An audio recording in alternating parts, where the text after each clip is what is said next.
Sir last 10 days का जो time period होता है, जो मेरे को पंप आना चाहिए, वो आने रहा है। लाइक साल भर मैंने जिस पेस से काम किया है, बस उसी में थोड़ा 5-10% का फर्क होगा, and I am not content with it sir. मैं उससे खुश नहीं हूँ। So I have found myself in a negative approach and my mind set is in a negative way, but I coped myself. लेकिन अभी sir, अभी ऐसा situation है कि I am not in a very positive stage, not in a very negative stage, but I can see myself getting depressed in that negative stage and I am not able to cope. मैं बिल्कुल समझ सकता हूँ, tough time है। तो मैं तुझसे लगातार हर रोज इसीलिए पूछ रहा हूँ कि तू कैसा है। वो क्यों पूछ रहा हूँ? क्योंकि मुझे दिख रहा है। तो क्या ये समस्या पहली बार किसी बच्चे के साथ हुई है? नहीं। क्या ये समस्या आखिरी बार किसी बच्चे के साथ होगी? नहीं। क्या ये समस्या सॉल्व नहीं हो सकती? अरे इसकी भैंस को भोपाल ले जाएंगे, वो भी एक चांटे के अंदर भागती हो जाएगी भैंस। पॉइंट समझ रहा है? तो क्या ये समस्या सॉल्व नहीं हो सकती? 100% सॉल्व हो सकती है। तो सवाल आता है, फिर ये समस्या है क्या? बिल्कुल ये बात नहीं होगी कि अगर हमको हल्का सा भी आंसू आ रहे हैं या हम थक रहे हैं, टूट रहे हैं, तो नहीं होगा। कोई बात नहीं, है ना? यही हमारी ताकत है। देख, इस टाइम पे जो तू परेशानी के सबब में है, उसके पीछे 2 या 3 रीजन है जो मुझे लगते हैं। पहली समस्या, पिछले 1 सवा महीने से लगातार नंबरों की स्टेगनेंसी।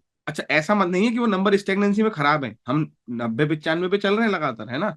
बट सवाल ये है कि वो पार नहीं जा रहे 3 डिजिट के। तो वो स्टेगनेंसी, सबसे इंपॉर्टेंट चीज क्या होती है? वो स्टेगनेंसी करती है बोरियत। और उस बोरियत के अंदर फिर आप अपने आप को बोलते हो पढ़ने की, और जब आप अपने आप को पढ़ने की बोलते हो, तो बोरियत में पढ़ते में आपका सुपर ईगो आपसे बोलता है पढ़ यार। तो आप एक लिमिट तक तो अपने आप को गुस्से में समझा के, डांट के, कुछ भी करके पढ़ा पाते हो। फिर आप करते हो अपने खिलाफ बगावत। तो अपने खिलाफ बगावत का सबसे इंपॉर्टेंट पॉइंट होता है कि बगावत में भी आप इतने बिगड़े हुए होते नहीं कि किताबें फेंक दो और सो जाओ, क्योंकि आपसे वो भी नहीं हो पाएगा। फिर क्या होता है कि आप दुखी हो जाते हो, बस, और कुछ ज्यादा नहीं होता है। आप बगावत में ये नहीं कर सकते हो कि भाड़ में गई दुनिया, मैं नहीं पढ़ रहा, क्योंकि आपने वो वैल्यू सिस्टम तो आपको कभी था ही नहीं ना। वो वैल्यू सिस्टम होता तो हम यहाँ बैठ के बात ही नहीं कर रहे होते। आ रहा है वो फील, है ना? एग्जैक्टली। अरे यार नहीं हो पा रहा यार, दूसरा मन कह रहा नहीं, करना पड़ेगा। बहुत ध्यान समझियो, जब तक पेपर नहीं हो जाता उस दिन तक की आयरनी की, तब तक आगे बढ़ना है, चाहे घिसके या दौड़ के। तो एक तो क्या हुआ कि स्टेगनेंसी आ गई। दूसरा क्या हुआ कि मन कह रहा है पढ़ने की, बट दूसरा मन कह रहा है कि कुछ हो ही नहीं पा रहा है, तो रिवेल कर रहा है। और तीसरा मन इसके साथ में दिक्कत क्या कर रहा है कि वो देख रहा है कि यार शायद से वो अचीव नहीं हो पाएगा, तो फिर मन टूट रहा है और दुखी हो रहा है। और चौथा, इस समय पे एकदम से माहौल चेंज हुआ, सारे घर वाले और चले गए। पॉइंट समझ रहे हैं? तो ये बहुत इंपॉर्टेंट फैक्टर है कि दिन भर अकेले बैठे रहो। सीन ये है इस टाइम पे कि ये 2-3 चीजें हैं। सबसे पहला फैक्टर, अभी हम लोग थोड़े से घर पे अकेले हैं। अकेले हैं तो हमारे को लाइब्रेरी साथ है, अपने को लाइब्रेरी साथ है, अपने को कुछ दोस्त साथ हैं जो अपने साथ बैठ के पढ़ रहे हैं। और मैं जब तक आ रहा हूँ, आजकल ज्यादातर लोग लाइब्रेरी में आके पढ़ ही रहे हैं, ठीक है? और मैं भी आ रहा हूँ, पहली बात। दूसरा, उसके साथ साथ मैं साथ हूँ, जब चाहे तब हम बात कर सकते हैं। तीसरा, अब सवाल रहता है कि मन जो इस टाइम टूट रहा है उसका क्या करना है। मन इस टाइम पे इसीलिए नहीं टूट रहा है समन कि कोई डिप्रेसिव कंडीशन है, या मन इस समय इसलिए टूट रहा हो कि अपने से हार मान ली है। मन इस समय इसीलिए टूट रहा है क्योंकि कोई टारगेट नहीं मिल रहा है के लिए जान लगाई जाए। कहीं अंदर गहरे में पता है कि जितने नंबर आ रहे हैं उसमें टियर 1 के टॉप 3 एनएलयू आराम से मिल रहा है। बहुत प्रैक्टिकल बात। और अपने आप को बहुत डरा के कि नहीं नहीं तू फेल हो जाएगा, फेल हो जाएगा, तो मन उसकी रीजनिंग दे रहा है कि देख यार, फेल तो तू नहीं होगा, 95 नंबर अगर ला रहा है तू, तो तेरा सिलेक्शन तो इस साल हो रहा है। प्रैक्टिकल बात समझ रहा है? तो अब क्या हो रहा है कि एक तरफ मन में ये भी क्लियर हो गया फेल नहीं हो रहा, तो अब ये वाला डर भी नहीं कि फेल हो जाएगा तो पढ़ाई करें, और वो वाला चीज हो नहीं पा रही कि 100 से ऊपर जाए। दो फैक्टर होते हैं इंसान के आगे बढ़ने का, push factor, pull factor. Push factor क्या होता है? पुश फैक्टर होता है हमेशा डर वाला फैक्टर कि पे ले जाओगे बेटा, आगे भागो। तो वो पुश फैक्टर नहीं आ रहा क्योंकि पता है कि सेफ है। और आगे वाला पुल फैक्टर क्यों नहीं आ रहा? क्योंकि लग रहा है कि वो अचीव नहीं हो पाएगा। तो उस टाइम पे क्या हो रहा है? उस टाइम पे रुक जा रहे हैं। और रुक रहे हैं तो फिर जिंदगी हमेशा से एक चीज याद रखना, उल्टी लौटती हुई एस्केलेटर की तरह होती है।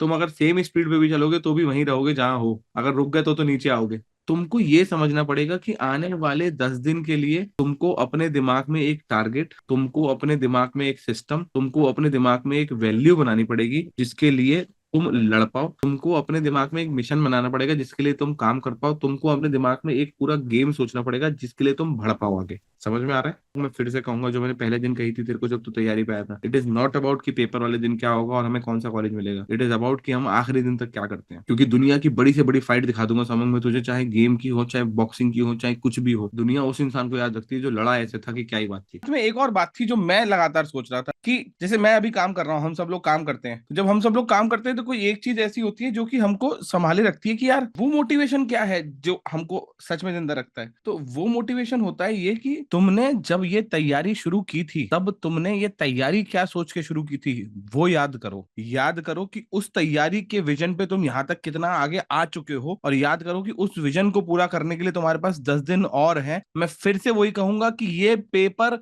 अंत नहीं है, ये पेपर शुरुआत है तुम्हारी जिंदगी में कुछ अच्छा करने की। और उस शुरुआत के अंदर ये पेपर वो फेस्टिवल है जो 10 दिन बाद खत्म हो जाएगा। और तुम्हें लिखना चाहिए कि 10 दिन ये फेस्टिवल मुझे ऐसे जीना है जैसे कि मैंने कभी नहीं जिया हो। उसके अलावा उससे जरूरी कुछ होगा ही नहीं। जरूरी होगा कि वो डिसीजन जो हमने लिए थे उनको सही साबित कर पा रहे हैं कि नहीं। जरूरी होगा खुद से खुद की वो जबान जो दी गई थी जरूरी होगा खुद से खुद की वो पहचान जो बताई गई थी कि नहीं तू फाइट मारेगा,